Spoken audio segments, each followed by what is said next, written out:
ಸ್ನೇಹಿತರೇ ನಮಸ್ಕಾರ. ನಾನು ರವೀಂದ್ರ ಜೋಶಿ. ದೇಶದ ಹಿತದೃಷ್ಟಿಯಿಂದ ಈ ವಿಷಯವನ್ನು ನಾವು ಆದ್ಯತೆಯಲ್ಲಿ ಮಾತನಾಡಲೇಬೇಕು.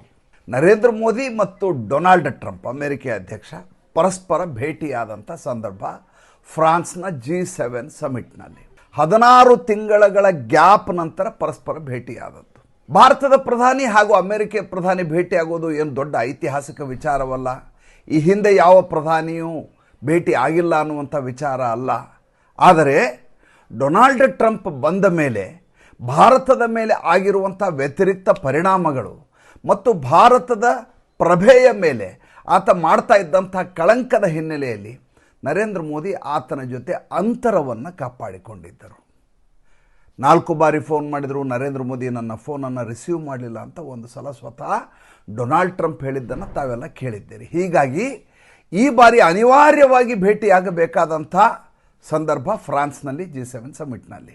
ಹಾಗಾದರೆ ಅವರಿಬ್ಬರ ಭೇಟಿ ಹೇಗಿತ್ತು, ಅದು ಭಾರತದ ಮೇಲೆ ಯಾವ ರೀತಿ ಪರಿಣಾಮ ಬೀರಬಹುದು, ಭಾರತದ ನಡೆ ಹೇಗಿದೆ, ಅದರ ಕುರಿತಾಗಿ ಕ್ಲುಪ್ತವಾಗಿ ಮಾತನಾಡುವ ಪ್ರಯತ್ನವನ್ನು ಮಾಡ್ತೀನಿ. ಏಕೆಂದರೆ ತುಂಬ ಎಳಿಬೇಡ್ರಿ ಅಂತ ಭಾಳಷ್ಟು ಜನ ಕಮೆಂಟ್ ಆಗ್ತಾ ಇದ್ದೀರಿ. ನನಗೆ ಅದರ ಅರಿವಾಗತ್ತೆ. ಬೆಳಗಿನ ಸಂಚಿಕೆ ಕೇವಲ 9 ನಿಮಿಷಕ್ಕೆ ಮುಗಿಸುವ ಪ್ರಯತ್ನವನ್ನು ಮಾಡಿದ್ದೆ.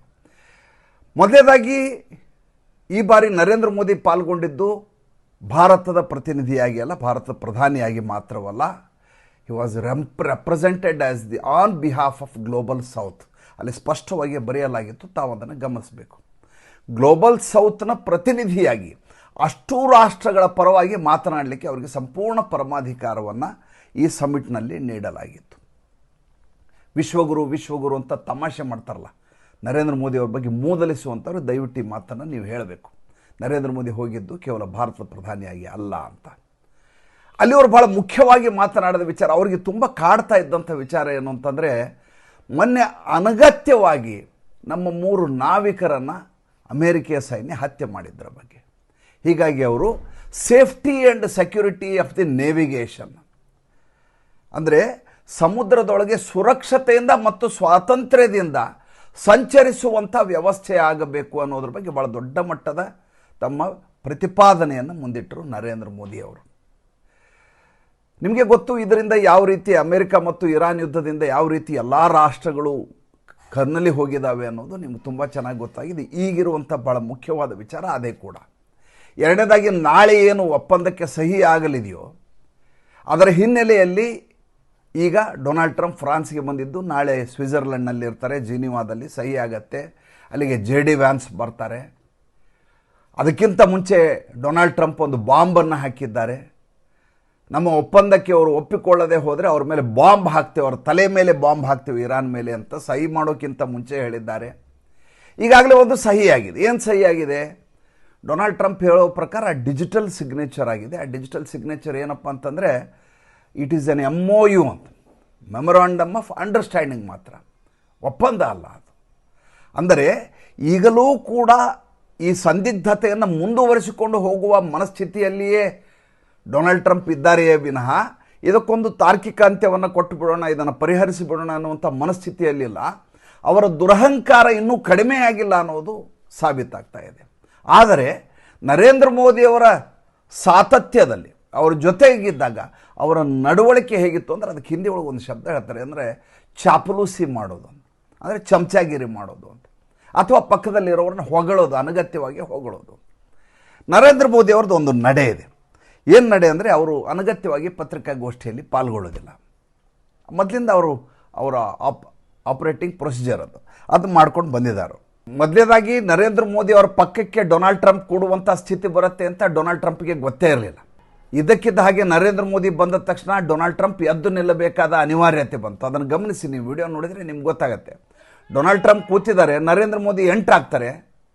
ಇಬ್ಬರ ಮಧ್ಯೆ ಭಾಳ ದೊಡ್ಡ ಮಟ್ಟದ ಮಾನಸಿಕ ಅಂತರ ಇದೆ. ತನ್ನನ್ನು ತಾನು ತೀಸ್ಮಾರ್ ಖಾನ್ ಅಂತ ಅಂದ್ಕೊಂಡಿದ್ದಾರೆ ಡೊನಾಲ್ಡ್ ಟ್ರಂಪ್ ಅವರು.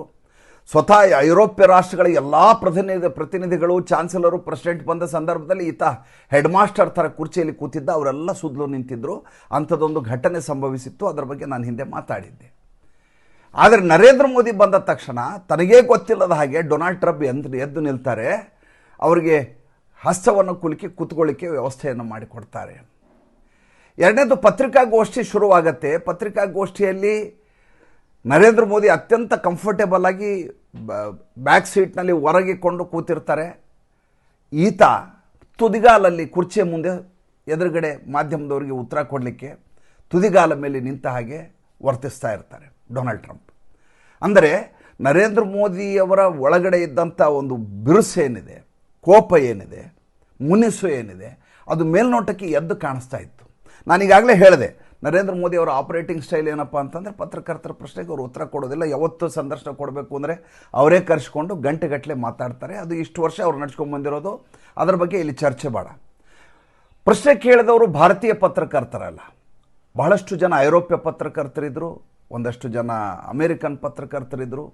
ಅವ್ರು ಕೇಳಿದ ಪ್ರಶ್ನೆಗಳೆಲ್ಲ ಹೇಗಿದ್ವು ಒಂದು ನರೇಂದ್ರ ಮೋದಿ ಮತ್ತು ಡೊನಾಲ್ಡ್ ಟ್ರಂಪ್ ಸಂಬಂಧದ ಕುರಿತಾಗಿಯೇ ಇದು.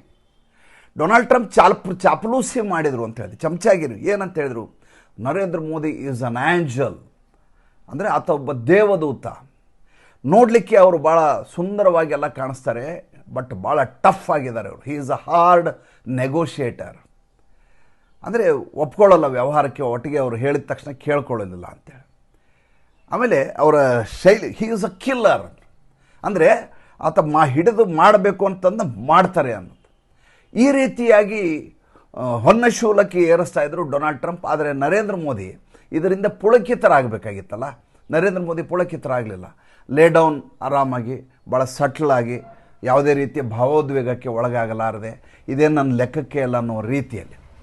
ನಾಳೆ ಒಂದು ವೇಳೆ ಭಾರತದ ಮೇಲೆ ಯಾರಾದರೂ ದಾಳಿ ಮಾಡಿದರೆ ಅಮೆರಿಕ ಸಹಾಯಕ್ಕೆ ಬರುತ್ತಾ ಅಂತ ಒಬ್ಬ ಉಪದ್ವ್ಯಾಪಿ ಪ್ರಶ್ನೆ ಕೇಳ್ದ. ಕೇಳಬೇಕಾದ ಪ್ರಶ್ನೆ ಅಲ್ಲ ಅದು, ಆದರೆ ಆತ ಕೇಳ್ತಾನೆ. ಪತ್ರಕರ್ತರಿಗೆ ನಾವು ಏನನ್ನು ಪ್ರಶ್ನೆ ಕೇಳಬೇಕು ಅನ್ನೋದ್ರ ಬಗ್ಗೆ ನಮಗೆ ಮುಂಚೆ ಪ್ರಾಸಂಗಿಕವಾಗಿ ಗೊತ್ತಿರಬೇಕು, ಪ್ರಸ್ತುತತೆಯನ್ನು ಮಾತಾಡಬೇಕು. ಆವಾಗ ಇದ್ದಕ್ಕಿದ್ದ ಹಾಗೆ ತನ್ನ ಕೈಯನ್ನು ಒಯ್ದು ನರೇಂದ್ರ ಮೋದಿ ಅವರ ಕೈ ಮೇಲೆ ಇಡ್ತಾರೆ. ನರೇಂದ್ರ ಮೋದಿ ಪ್ರಧಾನಿಯಾಗಿದ್ದರೆ ಅಮೇರಿಕ ಭಾರತದ ಮೇಲೆ ಯಾರೂ ದಾಳಿ ಮಾಡಲಾರ್ದಾಗಿ ನೋಡ್ಕೊಳ್ಳುತ್ತೆ, ಅವರಿಗೆ ಸಹಾಯ ಮಾಡುತ್ತೆ. ಭಾರತದ ಮೇಲೆ ಯಾರೂ ದಾಳಿ ಮಾಡಲಿಕ್ಕೆ ಸಾಧ್ಯ ಇಲ್ಲ. ಎಲ್ಲಿವರೆಗೂ ನರೇಂದ್ರ ಮೋದಿ ಪ್ರಧಾನಿಯಾಗಿರ್ತಾರೋ ಅಲ್ಲಿವರೆಗೂ ಅಮೇರಿಕ ಅದರ ಬೆನ್ನಿಗೆ ನಿಂತಿರುತ್ತೆ. ಅಲ್ಲಿರೋದು ಎರಡು ರಾಷ್ಟ್ರಗಳ ಪ್ರತಿನಿಧಿಗಳು, ಒಂದು ನರೇಂದ್ರ ಮೋದಿ ಭಾರತದಿಂದ, ಒಂದು ಅಮೇರಿಕೆಯಿಂದ ಪ್ರೆಸಿಡೆಂಟ್. ಎರಡು ದೇಶಗಳ ಸಂಬಂಧದ ಕುರಿತಾಗಿ ಮಾತನಾಡಬೇಕು. ನರೇಂದ್ರ ಮೋದಿ ಪ್ರಧಾನಿಯಾಗಿದ್ದರೆ ನಾವು ಅದರ ಮೇಲೆ ದಾಳಿ ಮಾಡಲಿಕ್ಕೆ ಬೇರೆ ದೇಶವನ್ನು ಬಿಡೋದಿಲ್ಲ ಅಂತ ಡೊನಾಲ್ಡ್ ಟ್ರಂಪ್ ಹೇಳ್ತಾರೆ. ಅವ್ರು ಹಿಂದೆ ಮಾಡಿದಂಥ ಆಟಗಳ ಬಗ್ಗೆ ಮತ್ತೆ ನಾನು ಸುದೀರ್ಘವಾಗಿ ಹೇಳಲಿಕ್ಕೆ ಹೋಗಲ್ಲ, ಸುದೀರ್ಘವಾಗಿ ಹೇಳಬೇಡ್ರಿ ಅಂತ ನೀವು ನನಗೆ ಆಜ್ಞಾಪಿಸಿರೋದರಿಂದಾಗಿ. ಇಲ್ಲದೆ ಹೋದರೆ ಈತ ತೊಡೆ ಮೇಲೆ ಹೇಗೆ ಆಸಿ ಮುನೀರನ್ನು ಕೂಡಿಸ್ಕೊಂಡ ಅಂತೆಲ್ಲ ಕತೆಗಳನ್ನ ಹೇಳ್ಬೋದಿತ್ತು, ಇರಲಿ. ಹಾಗಿರುವಾಗ ಈತ ಇಡೀ ಪತ್ರಿಕಾಗೋಷ್ಠಿಯಲ್ಲಿ ಮೊದಲು ನರೇಂದ್ರ ಮೋದಿ ಮಾತಾಡಿದರು, ಹಿಂದಿಯಲ್ಲಿ ಮಾತಾಡಿದರು. ಅದನ್ನು ದುಭಾಷಿ ಒಬ್ಬ ಇಂಗ್ಲೀಷ್ನಲ್ಲಿ ಟ್ರಾನ್ಸ್ಲೇಷನ್ ಮಾಡಿ ಡೊನಾಲ್ಡ್ ಟ್ರಂಪ್ ಹೇಳಿದರು. ನರೇಂದ್ರ ಮೋದಿ ಪ್ರಾರಂಭದಲ್ಲಿ ಎಲ್ಲರೂ ಪತ್ರಕರ್ತರು ಕೂತ ಸಂದರ್ಭದಲ್ಲಿ ಹೇಳಿದರು, ನಾವು ಕೇಳಬೇಕಾಗಿದ್ದು ಇಷ್ಟೇ, ನಮ್ಮ ನಾವಿಕರ ಸುರಕ್ಷತೆ ಬೇಕು. ಏಕೆಂದರೆ ಇಡೀ ಇಂಟರ್ನ್ಯಾಷನಲ್ ವಾಟರಲ್ಲಿ, ಸಮುದ್ರದಲ್ಲಿ ಜಗತ್ತಿನಲ್ಲಿ ಅತಿ ಹೆಚ್ಚು ಜನ ಭಾರತೀಯ ನಾವಿಕರು ಎಲ್ಲ ಶಿಪ್ಗಳಲ್ಲಿ ಕೆಲಸ ಮಾಡ್ತಾಯಿದ್ದಾರೆ. ಅದು ಹೌದು ಕೂಡ. ನಾನು ಹಿಂದಿನ ಸಂಚಿಕೆಯಲ್ಲಿ ನಿಮ್ಗೆ ಹೇಳಿದ್ದೆ, ಏನಂದರೆ ಜಗತ್ತಿನ ಎಲ್ಲ ಮರ್ಚೆಂಟ್ ಶಿಪ್ ಎಲ್ಲದರಲ್ಲಿಯೂ ನಾವಿಕರು ಯಾರು ಕೆಲಸ ಮಾಡ್ತಾ ಇರೋರು ಯಾರಂದರೆ ಭಾರತೀಯರು. 22% ಭಾರತೀಯರು ಎಲ್ಲ ಮರ್ಚೆಂಟ್ ನೇವಿನಲ್ಲಿ ಕೆಲಸ ಮಾಡ್ತಾ ಇದ್ದಾರೆ, ಕಾರ್ಗೋ ವೆಸಲ್ಸಲ್ಲಿ ಕೆಲಸ ಮಾಡ್ತಾ ಇದ್ದಾರೆ. ಜಗತ್ತಿನ 22% ಸೇವೆ ನಮ್ಮ ದೇಶದಿಂದ. ಅಲ್ಲೇನಾದರೂ ವ್ಯತ್ಯಾಸ ಆದರೆ ಭಾರತ ದೇಶದ ಭಾರತೀಯರಿಗೆ ವ್ಯತ್ಯಾಸ ಆಗತ್ತೆ. ಮೊನ್ನೆ 3 ಜನರಿಗೆ ಅನಗತ್ಯವಾಗಿ ಹತ್ಯೆ ಮಾಡುವಂಥ ಕೆಲಸವನ್ನು ಅಮೆರಿಕ ಮಾಡಿದೆ.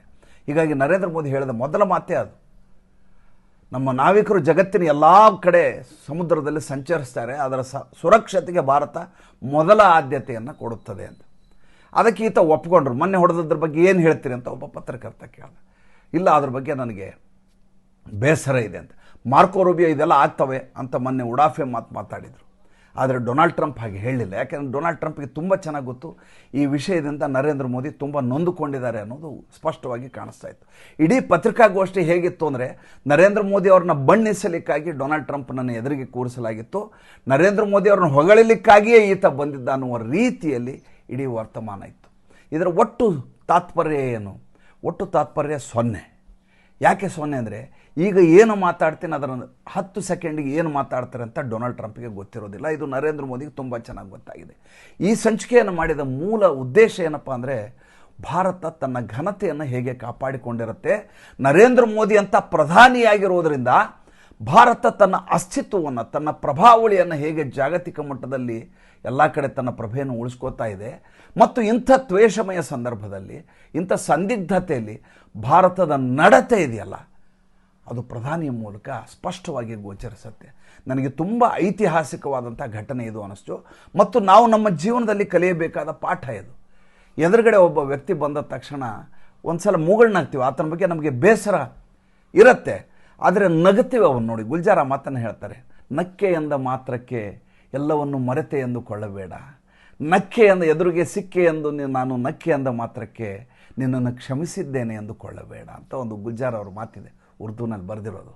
ಹಾಗೆ ಎದುರುಗಡೆ ಸಿಕ್ಕ ಡೊನಾಲ್ಡ್ ಟ್ರಂಪ್ ಅನ್ನುವಂಥ ಕಾರಣಕ್ಕೋಸ್ಕರ ಎಲ್ಲವನ್ನು ಮರೆತು ಕ್ಷಮಿಸಿ ಭಾರತ ಆತನಿಗೆ ರತ್ನಗಂಬಳಿಯನ್ನು ಹಾಸುತ್ತೆ ಅಂತ ಎಂದೂ ಅನ್ಕೋಬಾರ್ದು ಅನ್ನೋದನ್ನು ನರೇಂದ್ರ ಮೋದಿ ತಮ್ಮ ನಡತೆಯ ಮೂಲಕ ತೋರಿಸ್ಕೊಟ್ರು.